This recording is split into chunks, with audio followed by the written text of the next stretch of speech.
Hey guys, Postron here. And the new passive tree just came out a few hours ago. Path of Building is updated. Grab it while you can. I'll put it down in the description down below. And I just want to talk about some of the changes here because this update is massive. And with massive, I'm not only talking about some of the nodes being juggled around or like the numericals changed, but there is a completely new mastery system. Now, I'm sure most of you already know what the masteries do if you've gone through spoiler season at all, I'm sure.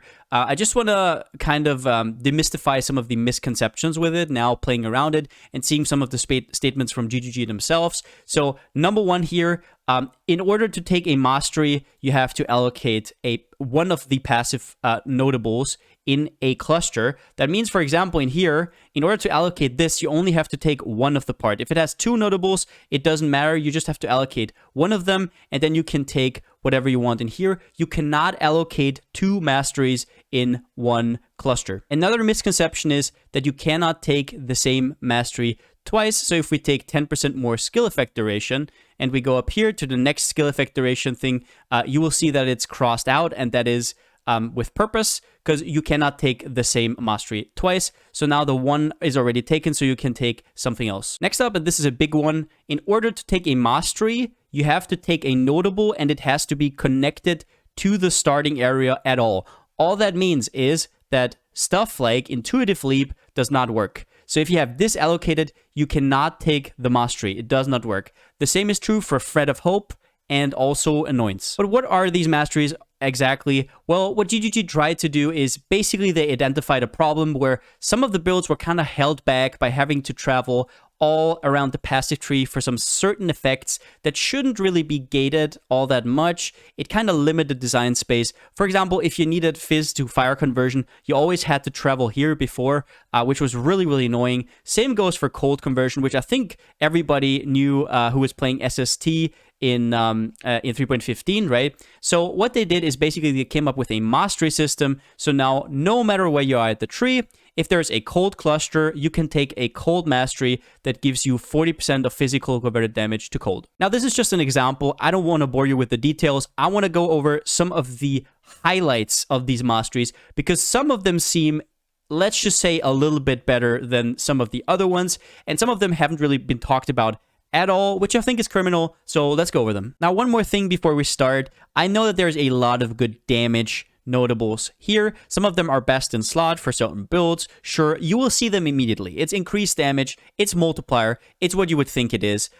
It's very clear. I want to talk about some of the outliers that are maybe not as obvious, so let's go through them. All right, so the first note that caught my eye immediately was one of the sword masteries, which gives you 8% chance to gain a frenzy charge when you hit a unique enemy. Now, one of the biggest downsides of Blood Rage is that while it's up in maps, against bosses, you're kind of just standing there and, well, what are you going to do? You don't have any frenzy charges. You don't have anything to kill. Now, obviously, there is anomalous Blood Rage, as you can see right here. Let's get it here right now. So this is a very expensive gem. Anomalous Blood Rage costs you around about 5 to 10x, depending on where you are in the league. And basically, what you get is 2% of frenzy charge when you hit an enemy. Now, that is 1/4 of what you get with this mastery, and what you had to do kind of to get this one to more realistic levels is you had to also put a level 4 enhance on it, even further decreasing your gem slots and also your anomalous, so you're missing out the normal 5% attack speed. Well, none of that is going to happen anymore if you are a sword player, because you take this mastery and you're good. This is incredible. Next up, and this is an X mastery, enemies you hit are destroyed on kill. I just want to remind you how rippy it is to be up against Beyond and leave corpses on the ground, or porcupines or other on-death effects. So what this basically does is, in case you don't have any explode, this basically removes all corpses. Also strong boxes, right? There's so many things that can kill you. Totems that detonate dead, right? All of that stuff. This is an absolute no-brainer, and honestly, I think this is so quality of life, especially at League Start, where you will definitely not have any explosions, right? That you can actually think about going X's just for that, or at least it should incentivized to do so. Next up, this is a totem mastery, and it says 50% increased totem placement range. Now, if you're usually somebody who only plays spell totems, you might be a little bit confused. What does that mean? I can place it wherever I want. Well, as a ballista player, I can tell you this is a godsend for the passive tree. Now, the reason this stat is so crazy is that usually you can't really get it anywhere on the tree. It is hidden behind medium cluster jewels, totem medium cluster jewels, and there's so much good stuff on there that you really don't want to have to take this, right? But getting this for 1 point on the passive tree, definitely worth it. Now, if you're a ballista player, as you will know, if you try to cast a ballista outside of the radius, it's going to walk there and actually cast it. You cannot just cast a totem to the edge of the screen, which is kind of weird, right? You just want to place and go, place and go. And the further you can place it ahead of you, the faster it will be because the totem already kills stuff off screen. And while you're going towards the totem, everything's already going to be dead, which is very, very hard to do with ballista totem because you can only really place it in melee range. Well, not anymore. This will alleviate a lot of those problems. And I think this is an absolute auto-include for every ballista build. Next up, and this is a crit mastery that a lot of people I think are sleeping on.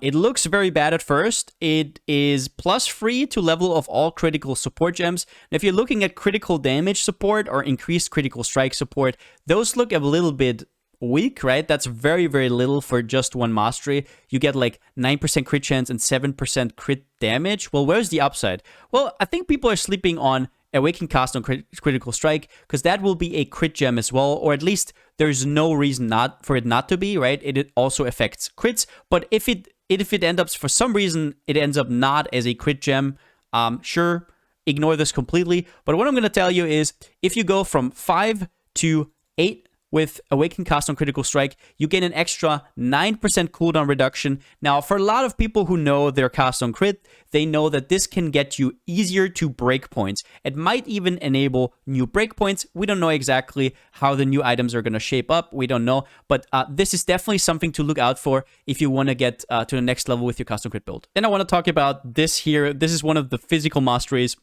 Skills that leave lingering blades have 20% chance to leave 2 lingering blades instead, and skills that leave lingering blades have +10 maximum lingering blades. Now, this mastery affects ethereal knives, blade vortex, and most of all, blade fall and blade blast. And basically what this does is it makes the consistency of your blade falls a lot better. Whenever you cast a blade fall, you're going to get 20% more lingering blades, making it way, way easier to then cast your Blade Blast. So this is actually, after a slew of nerfs of Blade Fall, Blade Blast, this is the first real buff. And it also says +10 to maximum lingering blades. The max usually is 50, and now it is 60. And while you might not really need that while leveling, you can actually precast the lingering blades against bosses. So now that you can precast 60 instead of 50, that might lead to more one-shots, which is really, really interesting. And I would definitely look out for this one, because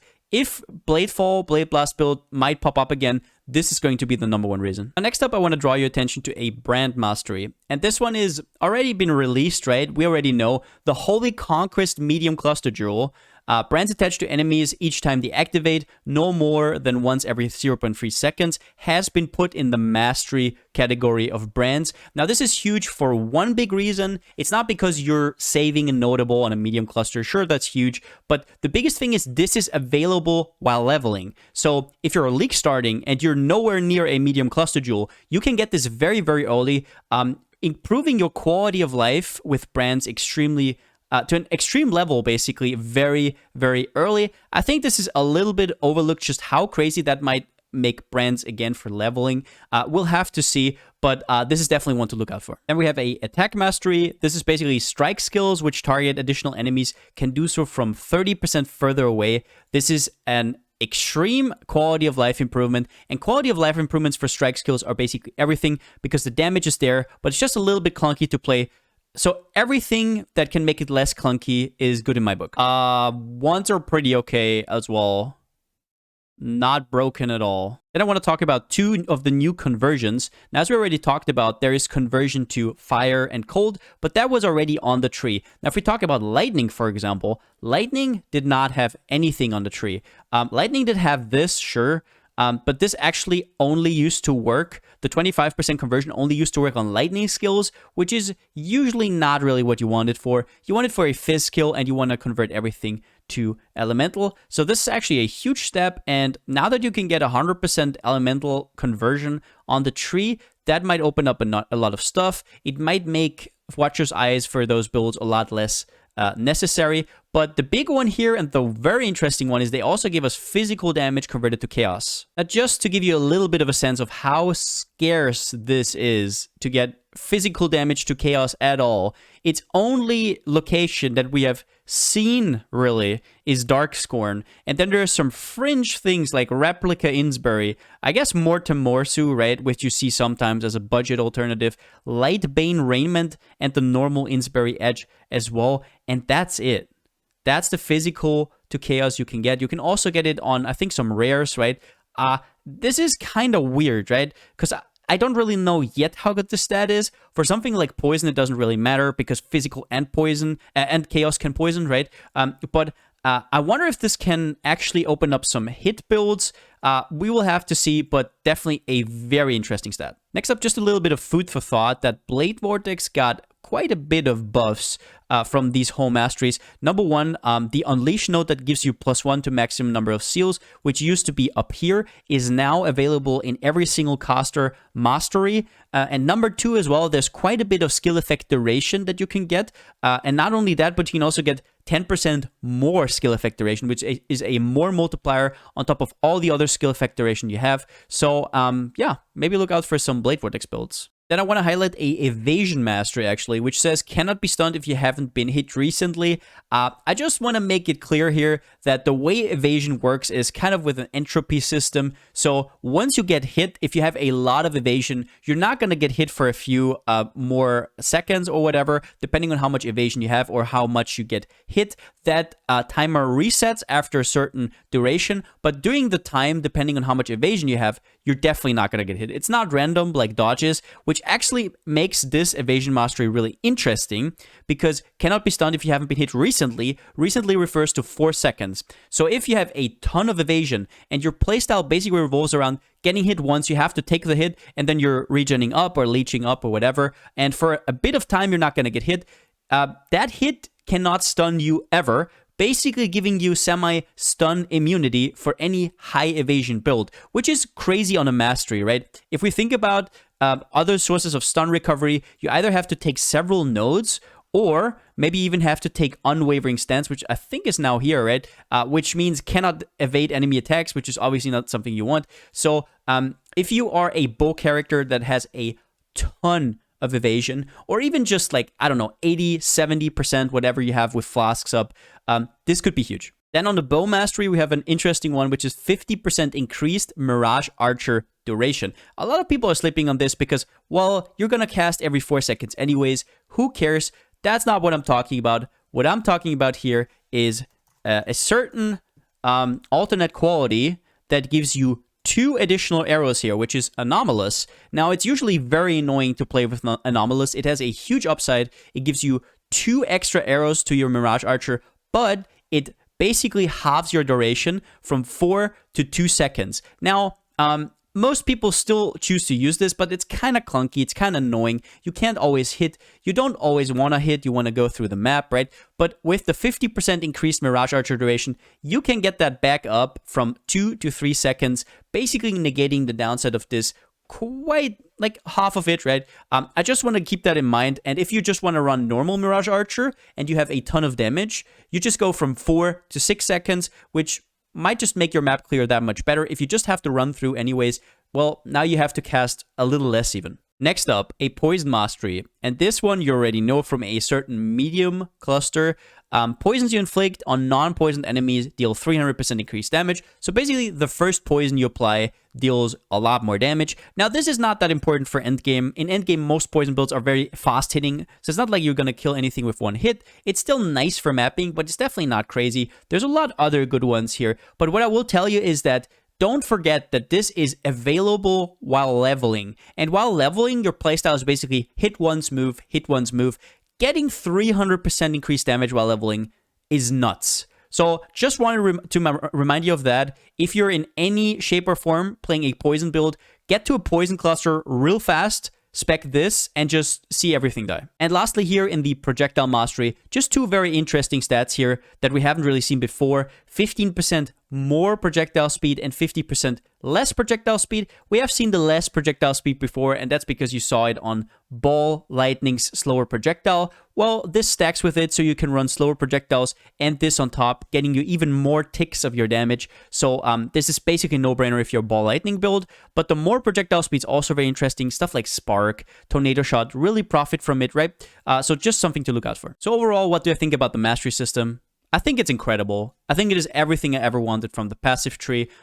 They always had a problem with niche stats. How could they do it? Do they have to put niche stats on each side of the tree to kind of fix stuff? No, this Mastery system is absolutely genius. I love it. I'm really, really happy with how they chose most of their stuff.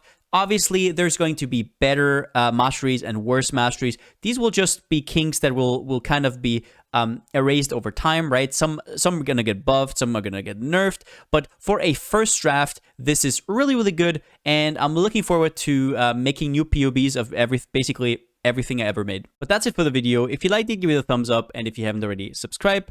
Now, as always, a huge thank you to my Twitch subscribers and my Patreons. I couldn't do this without you. Thank you so much. And yeah, Mastery system, I think this is absolutely awesome. This opens so much new design space.